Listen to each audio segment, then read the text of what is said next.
నుంచి బయటకు వస్తుంది, అంటూ కట్టబడి. ఇప్పుడు చెప్పండి, తీగ అంటే నేను అబద్ధం చెప్పినా? మరి ఎట్లా చూస్తారు నా తల్లి? తీగంటే ఇప్పుడు ఏం చెప్పాడు వీడు? ఏం చెప్పాడు?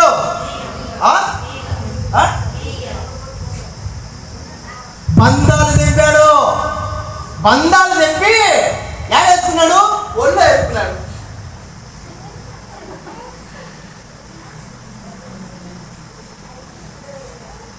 ఏడా నిండా సుఖం కూడా కాదు,